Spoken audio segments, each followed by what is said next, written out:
Start the reading with something to be added to the legacy. I had an email from a student who'll be starting here as a freshman in the fall, and she wanted to know if I'd read her poem for her while she's at school today. So I said yes. I think that's great. The legacy obviously ever enduring. This is a poem by Ariana Gibbs, incoming freshman for fall 2012. Waiting. Opportunity knocks. I patiently wait for the truth of its presence. Cautious of raising high hopes, high expectations. Is this the time for my best friend to arrive? By opportunity's arms, to jump in my waiting embrace? Best friend, compañero de mi vida, the one who wakes me in the morning and soothes me at night. My stress reliever, the one who stands.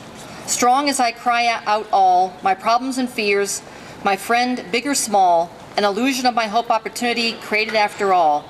Opportunity knocks. I rarely wait for the truth to its presence, guarding my hope, no expectations.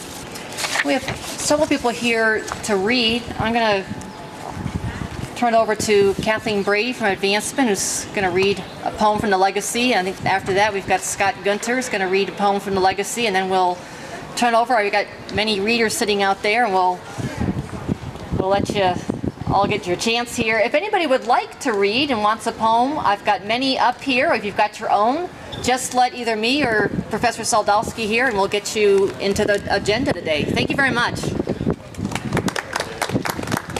Thank you, Professor. It's my pleasure to read this poem to you today. The Day and the Work, from The Gates of Paradise and Other Poems by Edwin Markham, 1920. To each man is given a day and his work for the day, and once and no more he is given to travel this way. And woe if he flies from the task, whatever the odds, for the task is appointed to him on the scroll of the gods. There is waiting a work where only your hands can avail, and so if you falter, a chord in the music will fail. We may laugh to the sky, we may lie for an hour in the sun, but we dare not go hence till the labor appointed is done.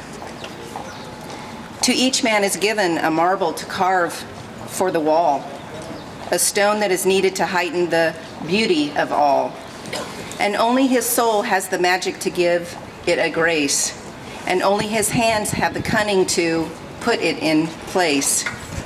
We are given 1 hour to parley and struggle with fate, our wild hearts filled with the dream, our brains with the high debate. It is given to look on life once, and once only to die. One testing, and then at a sign we go out of the sky. Yes, this task that is given to each man, no other can do. So your work is waiting. It has waited through the ages for you. And now you appear, and the hushed ones are turning their gaze to see what you do with your chance in the chamber of days. Thank you.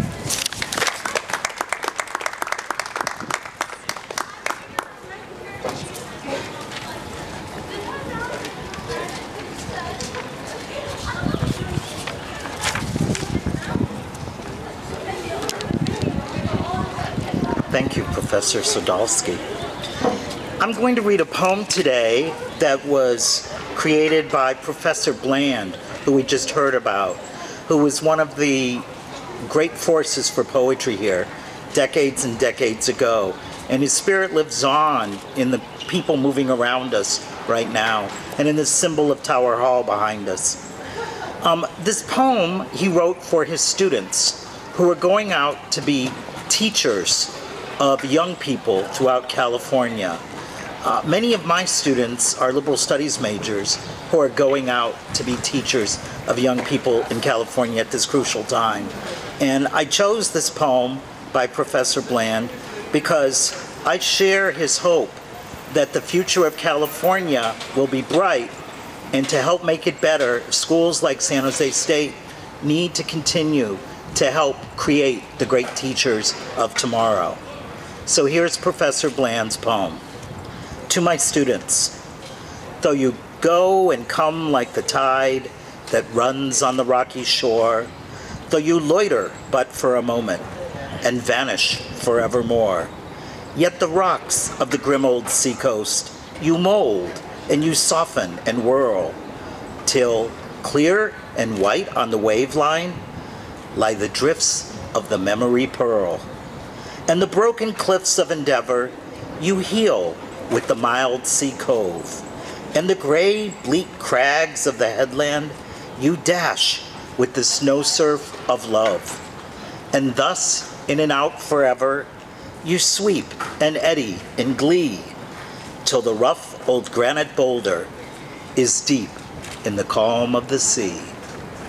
Thank you.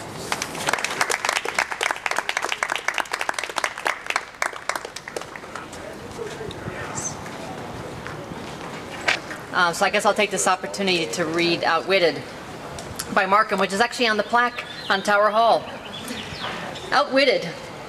He drew a circle that shut me out, heretic, rebel, a thing to flout. But love and I had the wit to win.